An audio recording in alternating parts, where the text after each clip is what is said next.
অনেকভাবেই ভাপা পিঠা তৈরি করে ট্রাই করেছেন, একবারও সফল হননি, তাহলে এই ভিডিওটা আপনার জন্য। আসসালামু আলাইকুম, সবাই কেমন আছেন? আশা করি সবাই অনেক অনেক ভালো আছেন। আজকে আমি একদম সহজ পদ্ধতিতে এই নরম তুলতুলে ভাপা পিঠাগুলো তৈরি করে দেখাবো।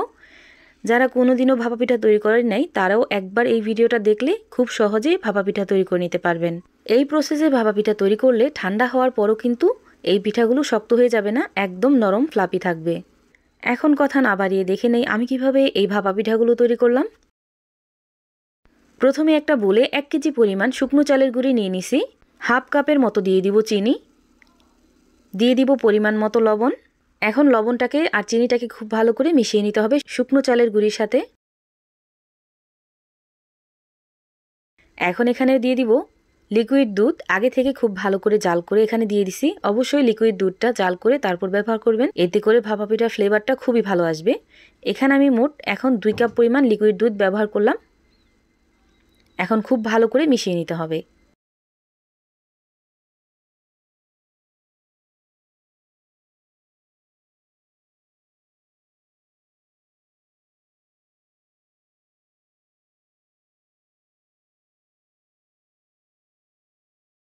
ভাপা পিঠা পারফেক্ট হবে কিনা এই গুঁড়ির উপর ডিপেন্ড করে, এজন্য চেষ্টা করবেন গুঁড়িটা খুব ভালোভাবে মেখে নেওয়ার।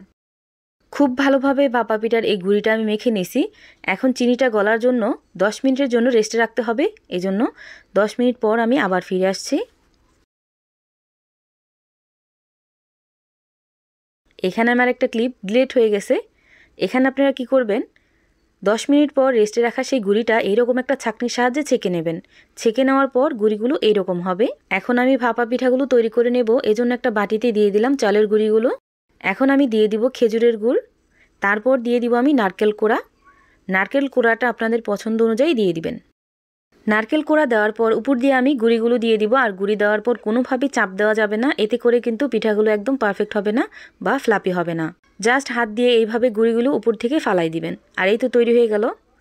এইভাবে আমি আরও কিছু পিঠা তৈরি করে নেব।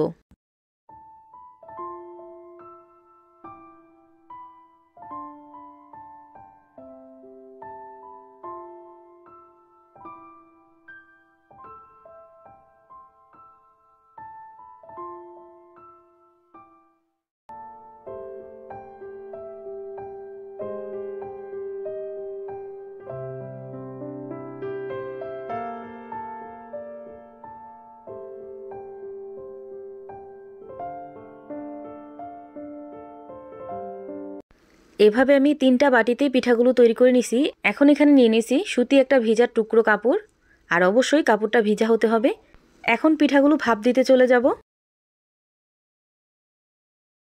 এই পিঠাগুলো ভাপে দেওয়ার জন্য এখানে আমি একটা মাটির ভাপা পিঠার সাজ নিয়ে নিছি। আপনারা চাইলে যে কোনো পাত্রে এই প্রসেসে বানাই নিতে পারেন। চাইলে ঘরে থাকা ছাঁকনিতে করেও এই পিঠাগুলো তৈরি করে নিতে পারেন। এভাবে আমি 3টা পিঠাই দিয়ে দিব আর বাটিটা উঠিয়ে নিব। এখন ঢাকনা লাগিয়ে অপেক্ষা করব 5 থেকে 6 মিনিটের জন্য।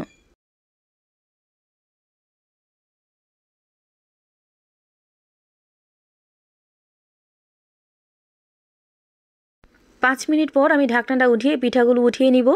আর একই প্রসেসে আমি সবগুলো পিঠাই কিন্তু বানিয়ে নিব। গরম অবস্থায় পিঠাগুলো আমি একটু ছাড়িয়ে দেখাচ্ছি যে কতটা পারফেক্ট হয়েছে। আর এই তো তৈরি হয়ে গেল মজাদার ভাপা পিঠা। এই প্রসেসে যদি আপনারা ভাপা পিঠা তৈরি করেন, ইনশাল্লাহ আপনাদের পিঠাগুলো একদম পারফেক্ট হবে। যারা কখনো পিঠা তৈরি করেন নাই তারাও এই প্রসেসে ভাপা পিঠা তৈরি করে নিতে পারবেন। এখন আমি এখান থেকে একটা পিঠা আপনাদেরকে ভেঙে দেখাচ্ছি যে কতটা পারফেক্ট হয়েছে। আমার এই ভিডিওটা যদি ফেসবুক পেজ থেকে দেখে থাকেন তাহলে আমার পেজটা ফলো দিয়ে রাখবেন। আর যদি ইউটিউব চ্যানেল থেকে দেখে থাকেন তাহলে আমার চ্যানেলটা সাবস্ক্রাইব করে পাশে থাকা বেল আইকনটা বাজিয়ে দিবেন। তাহলে আমি প্রতিদিন ভিডিও ছাড়লে আপনাদের কাছে খুব তাড়াতাড়ি পৌঁছে যাবে। সবাই ভালো থাকবেন, সুস্থ থাকবেন। আল্লাহ হাফেজ।